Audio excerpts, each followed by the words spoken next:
Looking for a crochet project that's party ready, beginner friendly, and totally on trend? This playful dress is it. Hey guys, I'm T, maker of 600 plus crochet patterns and tutorials. Welcome to the channel.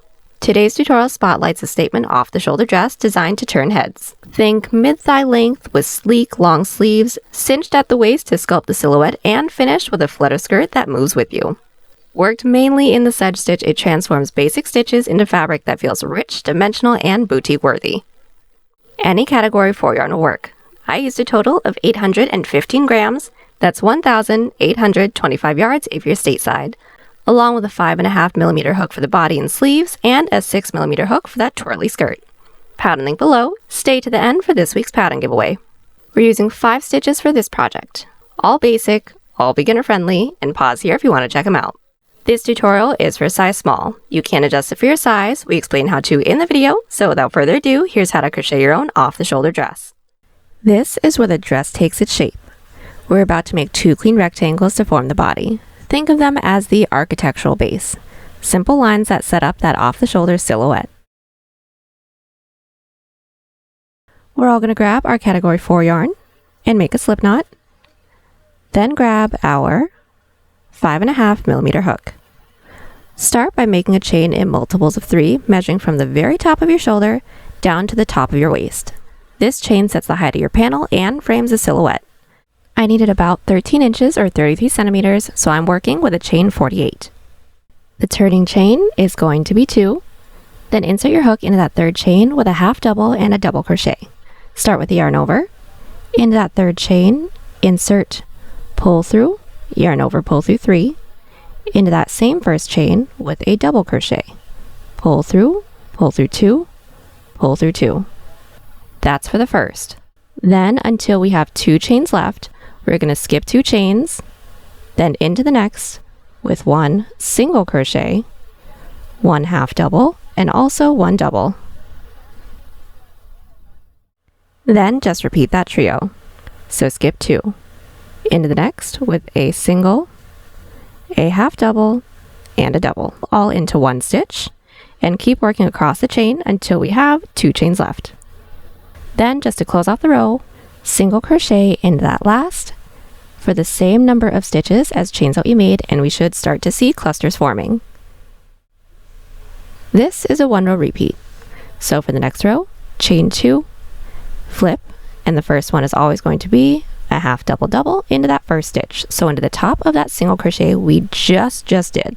Then again, skip 2, into the next, single, half double double until we have 2 stitches left. Now for the 2nd row and onward, each of our clusters are going to be worked into the previous row single crochet for the texture that we want. So when we skip 1, skip 2, we're actually skipping our double and half double and working into that single crochet. And just like the last row, when we have just 2 stitches left, 1 single crochet is going to be worked into that last stitch. Now repeat this row all the way across. Starting at the outside of one shoulder, we're going to glide across the top of our chest, finishing at the outside of our other shoulder.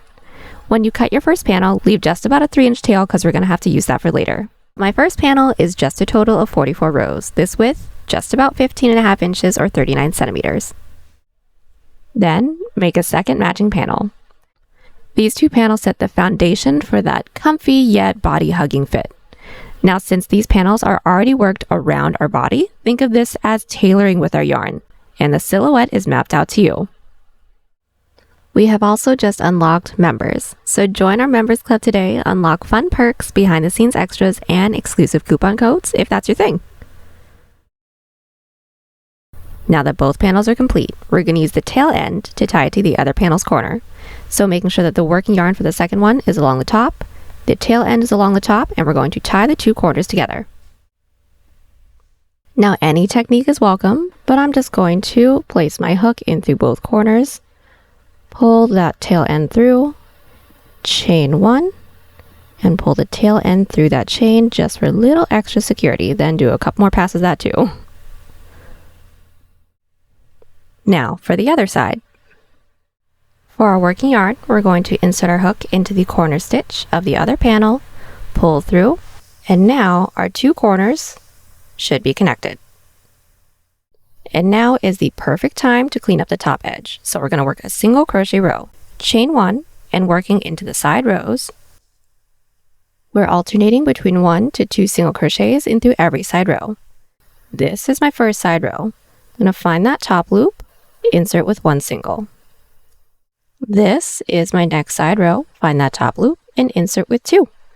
That's pretty much it. Alternating between 1 to 2 single crochets gives us roughly the same height as the side of our rows, so it shouldn't stretch or shrink too much. Now after this single crochet row, we are going to work another single crochet row, but then in the back loops just to secure everything down, but try it on once when this one's done. Now would be the time to adjust the tension for this row if you need to. So closing off the row, we're just going to slip stitch it into that first stitch that we made. Then another single crochet row, but now within the back loops. So we're going to chain 1, and making sure that we're still working in the same direction as our last row, we're just going to put 1 single crochet in through every back loop.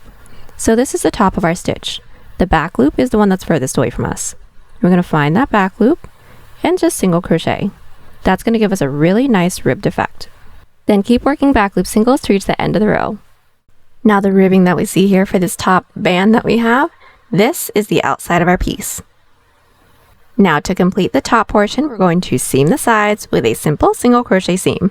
This is quick, it's neat, gives the panel its shape, and secures you in. So start with our top flipped wrong side out. Before we commit, we're going to want to try this beauty on. We're going to place our stitch marker about 1 inch beneath our underarm, but the trick is to check the fit when it's on the shoulder. That way you know it's nice and comfy if it's on or off. It does need to be in multiples of 3, so I went ahead and inserted my stitch marker into the 21st stitch from the top. That's just about 6 inches or 15 centimeters. We're going to seam up the sides until we reach our stitch marker. We're going to place our hook into the bottom corner stitches of both of our panels and pull our working yarn through. We're going to find that first stitch into the front, first stitch into the back, and single crochet. Again, next stitch into the front, next stitch into the back, and single crochet both panels together. Keep your stitches even and don't be afraid to try your piece on again, because this is your chance to fine-tune the fit. Once we've hit the stitch marker on this side, repeat this on the other side. Now that our sides are all seamed up, we officially have a top. Now onto the waistband. This is where the silhouette really comes alive. By adding a slip stitch waistband, we cinch the waist and sculpt the body and balance out the flutter of the skirt. Think of it as the dress's built-in tailoring. Start by flipping your work right side out. Then we're going to single crochet along the bottom. Kind of similar to how we did the top one, but instead of alternating between 1 to 2, we're simply putting 1 single crochet in through every side row to help us with the cinch. So we're going to insert our hook in through any side row along the bottom, pull our working yarn through, and finding our first side row, insert with 1 single, and into the next with another. And that's it. We should end up with the same number of stitches as total rows for both panels. Now at the end of this row, we do want to make sure that we try it on as well. This row shows the maximum stretch of this waistline. But if it feels a little roomy, don't worry, I will show you guys a fun trick to snug up the band so that it hugs just right. Then once we've confirmed the fit, we're going to slip stitch into that chain space that we made when we started this row. Then build a chain the length that we'd like for the waistband to be. Mine's going to be just about 1 inch or 2 centimeters, so I'm going to start with a chain 6.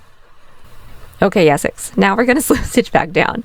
So we're going to chain 1, that's our turning chain, doesn't actually count as a chain, into the second chain from our hook, insert with a slip. So insert, yarn over, and gently pull through both loops on our hook.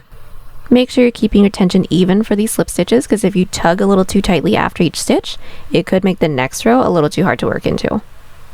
Then when we're at the base, we're going to slip stitch it into that next stitch into the base. Now that's basically just to anchor down this first row. When we pull through, it's going to give us an additional stitch, but that's just to connect. It doesn't actually count as a stitch.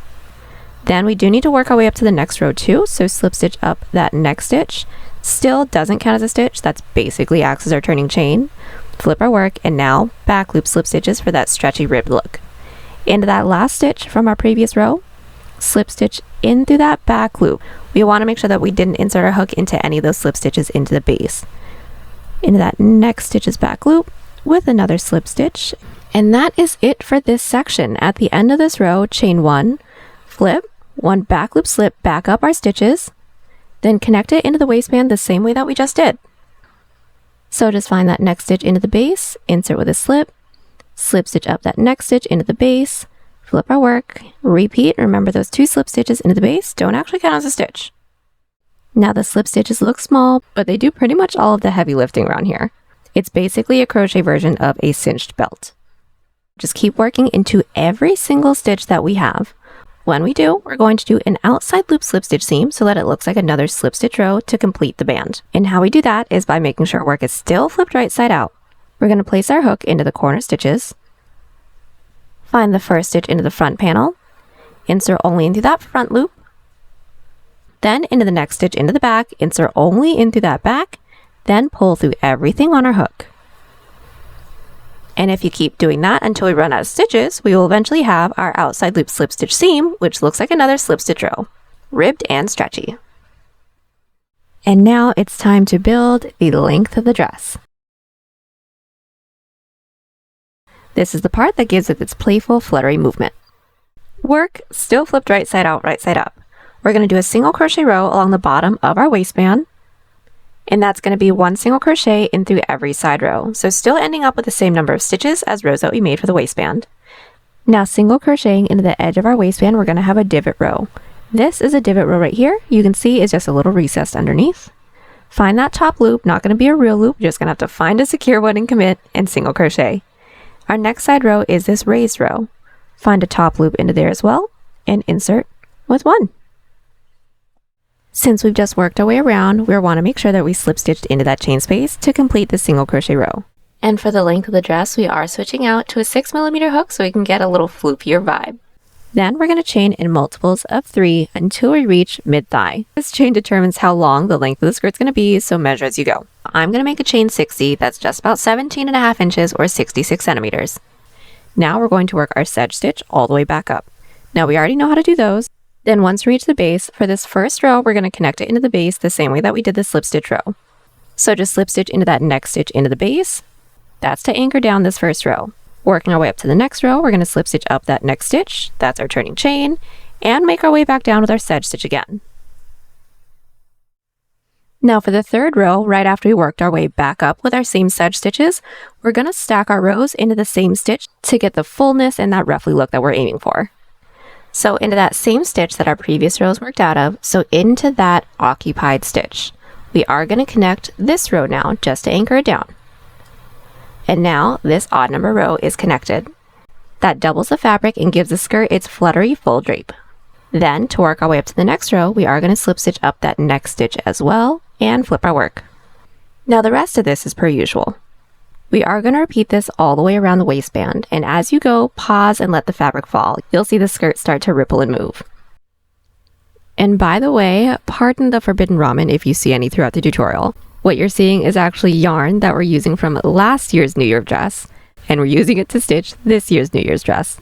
We like to reuse a lot of yarn here, but if you'd like to check out that dress, that will be linked in the description.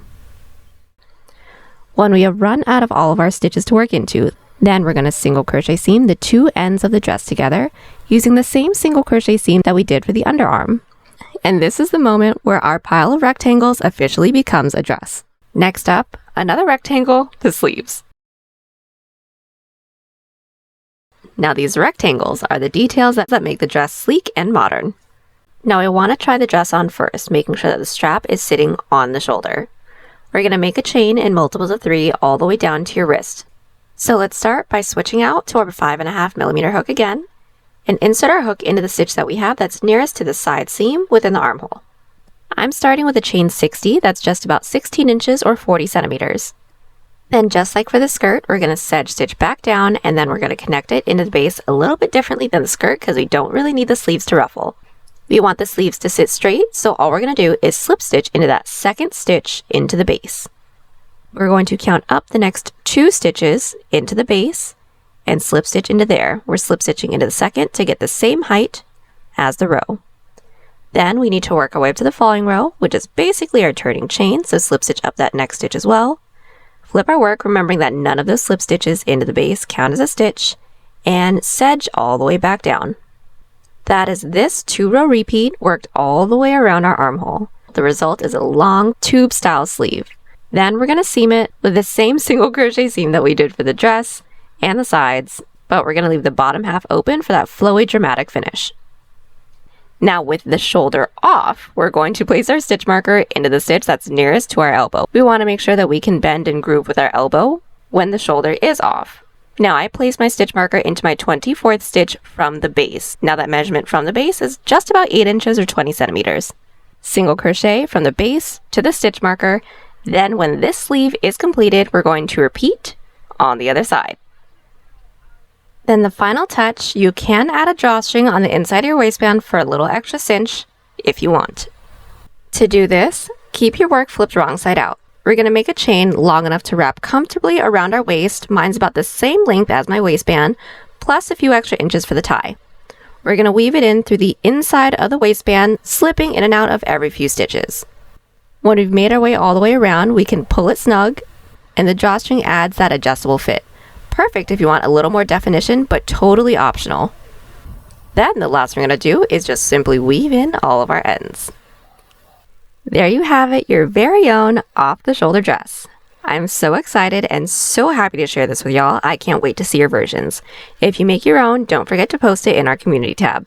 Now, I want to hear from you guys. What color would you use for this dress? Drop your answer in the comments down below. Now enter this week's pattern giveaway for our basket weave sweater and batwing wrap dress by answering what would you do if you had a snow day. I would definitely take a nap. Sleeping in the cold is the best sleep ever. Now if you love this tutorial, hit that like button and subscribe so you never miss a new pattern. We drop fresh content every Sunday and Wednesday. Want more? Find us on Instagram and TikTok at TCDDIY for behind the scenes content, pattern sneak peeks, and daily crochet inspiration. And if you want extra perks, become a channel member. You'll unlock exclusive discounts like 50% off patterns and fun BTS access. As always, thank you guys so much for crocheting with us today. Happy hooking, and I'll see you on the next one. Bye!